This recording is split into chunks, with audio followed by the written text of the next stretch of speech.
Last class के अंदर Laplace transform start किया था, उसी की एक एग्जांपल को हम कंटिन्यू करते हैं। वो है f of t is equal to cos at। ये याद रखिएगा कि cos और sin जब आएंगे तब वो e के फंक्शन होंगे, e is to the power at के वो फंक्शन होंगे, cos एंड sin बोथ। यानी हमारे पास Laplace of e is to the power i a t लिखा जाएगा तो उसका आंसर आता है Laplace e is to the power i a t बराबर होता है cos a t plus i times of sin a t के। ठीक, अब देखिए, अब लैपलास चूंकि दोनों पे अप्लाई हो रहा है तो हम लीनियरिटी के प्रिंसिपल को इस्तेमाल करते हुए लैपलास कॉस पे भी लगाएंगे और लैपलास साइन पे अलग अलग लगाएंगे। अब Laplace e i a t को जब हम सॉल्व करेंगे लैपलास के फॉर्मूले से तो वो आता है e to the power minus A T, तो फॉर्मूले का है, और फंक्शन आपके पास है e to the power I A T, ये आगे e to the power I A T into D T. अब देखिए बेस सेम है तो पावर ऐड हो जाएगी, माइनस साइन कॉमन निकाला तो बचा s माइनस आई ए और t मैंने कॉमन ले लिया।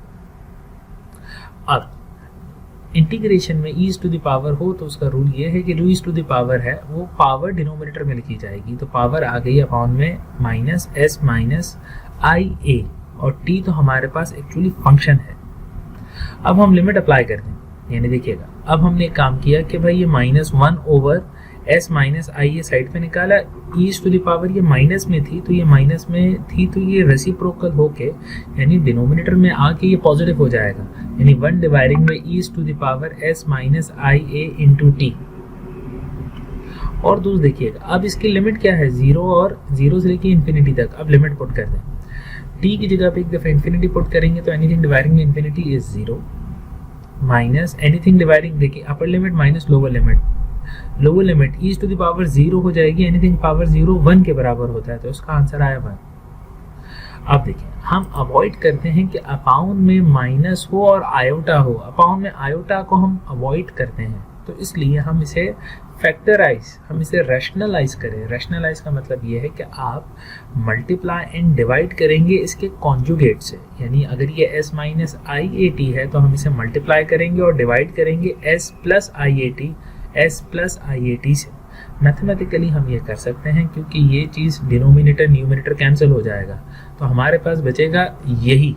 मगर इसका फ़ायदा क्या है, इसका फ़ायदा ये है कि वन मल्टीप्लाई हुआ s plus I A T से, आई ए से, तो ये एज इट इज़ आ गया, और इन दोनों पे हमने लगा दिया formula s a minus B and a plus B का, तो इसका जो फॉर्मूला खुलता है ये खुलता है ये s का स्क्वायर माइनस आई ए का स्क्वायर। अब देखिएगा मैंने जैसे आपको पहले बताया है कि i आयोटा को रिप्रेजेंट करता है और i स्क्वायर माइनस वन के बराबर होता है, तो i स्क्वायर की जगह पे अगर हम माइनस वन लिखेंगे तो ये माइनस एंड माइनस ये प्लस हो जाएगा, तो ये बचेगा s square plus a square. अब हम एलसीएम इसका ब्रेक करें तो s dividing by s square plus a square plus i a dividing by s square plus a square. याद रखिएगा जो हम सवाल स्टार्ट के अंदर हमारे पास था एक्चुअली हमें cos at की वैल्यू निकालनी थी, बट हमने ये सवाल को कहा कि हम i e to the power I A T को सॉल्व करें जिसमें से हमें cos और sin दोनों मिल जाए।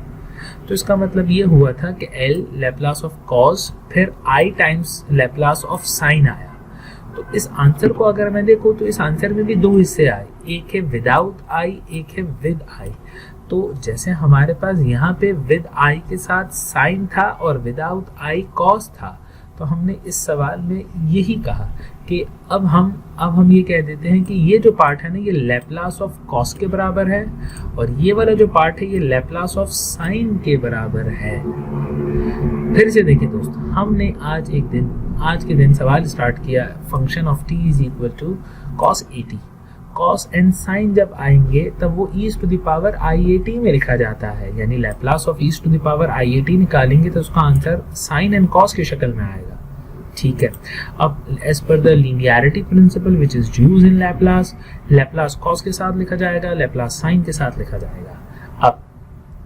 अब e to the power I A T को सॉल्व करें, लैपलास लें। देखिए फॉर्मूले के हिसाब से इन्फिनिटी जीरो से लेके इन्फिनिटी तक e to the power minus A t function आता है, और फंक्शन इस केस में क्या है e to the power I A T into D T. अब अब आपके पास बेस सेम है तो ये पावर ऐड हो जाएगी, पावर ऐड हो गई। तो अब हमने इसको ये किया कि जो पावर होती है इंटीग्रेट में ई की पावर वही डिवाइड में लिखी जाती है। अब ये जो डिवाइड में कांस्टेंट है इसको हमने साइड पे ले लिया और अब मेरे पास बचा देखिए E to the power minus of something था तो ये रेसिप्रोकल हो गया, पॉजिटिव हो जाएगा। अब हम इस पे टी की यानी अप्लाई कर दे लिमिट, पहली अपर लिमिट है इन्फिनिटी, लोअर लिमिट है 0, तो इन्फिनिटी अपॉन में इन्फिनिटी आया तो 0 हुआ, माइनस एनीथिंग पावर 0 1, तो 1 dividing by 1, upper limit minus lower limit, ठीक हो गया। यानी अब मैं इसको माइनस माइनस खत्म हो जाएगा तो मेरे पास बचा 1 dividing by s minus I ए। अब इसको रेशनलाइज करेंगे, डिनोमिनेटर में हम आई को अवॉइड करते हैं इमेजिनरी नंबर को, तो हमने इसके लिए मल्टीप्लाई एंड डिवाइड किया इसके कॉन्जुगेट से। ये है s माइनस आई ए, हम इसको मल्टीप्लाई एंड डिवाइड कर रहे हैं s प्लस आई ए से।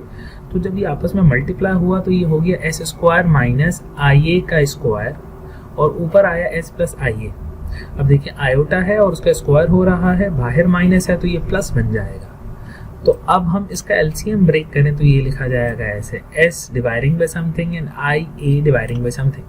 हमने जो सवाल स्टार्ट किया था उस सवाल के अंदर हमने ये पहले कह दिया था कि Laplace of e to the power I A t दो हिस्सों में ब्रेक होगा, एक आई के साथ और एक without i. Without i is known as cos and with i is known as sine. तो हमारे पास आंसर में भी यही सेम फेनोमेना है, without i and with i. Without i को हमने कह दिया ये कॉस के बराबर है और विद आई को हमने ये कह दिया ये साइन के बराबर है, और यही हमारा आंसर है। दोस्तों जिस तरीके से आपने एक सवाल किया E to the power I A T, जो अभी आपने सॉल्व किया कि E to the power I A T को आपने लैप्लास लिया तो ये बनता है। व्हाट इफ अगर हमारे पास एक सवाल हो ये E to the power I A H T, जिसको कहते हैं हाइपरबॉलिक, तो इसका जब खुलता है आंसर तो उसमें लिखा जाता है cos hyperbolic A T plus I times of sine hyperbolic A T. इसको आप बिल्कुल इसी तरीके से सॉल्व करेंगे जैसे अभी आपने ऊपर वाला सवाल किया। एंड में एक आंसर आएगा Laplace cos hyperbolic A T Laplace sign hyperbolic A T, यानी साइन एंड कॉस के साथ हाइपरबॉलिक आएगा। जब आप इसकी वर्किंग करेंगे ना दोस्तों आपको फाइनली आंसर ये मिलेगा। Laplace of cos hyperbolic A T का आंसर आएगा s dividing by s square minus A square, और साइन का आंसर आएगा a dividing by s square minus A square. इन दोनों में जो फर्क है ना, यानी हाइपरबॉलिक एंड विदाउट हाइपरबॉलिक में जो फर्क है ये जरा देखिएगा। कॉस के लिए s आता है और साइन के लिए a आता है। इस केस में हमने ऊपर चेक किया इसके अंदर s आया था और साइन के लिए a आया था, बट और से देखिएगा डिनोमिनेटर में है s square plus a square, और मेरे पास हाइपरबॉलिक में आता है s square minus a square. जरा देखें फिर से हम इस बात को समझते हैं। तो हमने एक सवाल स्टार्ट किया हाइपरबॉलिक का। अब हाइपरबॉलिक के लिए हमारे पास ई है E to the power I A H T hyperbolic थी, तो इसके अंदर कॉस एंड साइन निकलेंगे मगर दोनों हाइपरबॉलिक फंक्शंस होंगे। अब ये हाइपरबॉलिक फंक्शन को जैसे हमने पहले सॉल्व किया था वैसे ही किया, तो एट द एंड जो हमारे पास आंसर आया वो आया ये। आंसर भी सेम है बट अपाउंड के अंदर ये है S square minus A square और उसमें था एस स्क्वायर प्लस ए स्क्वायर।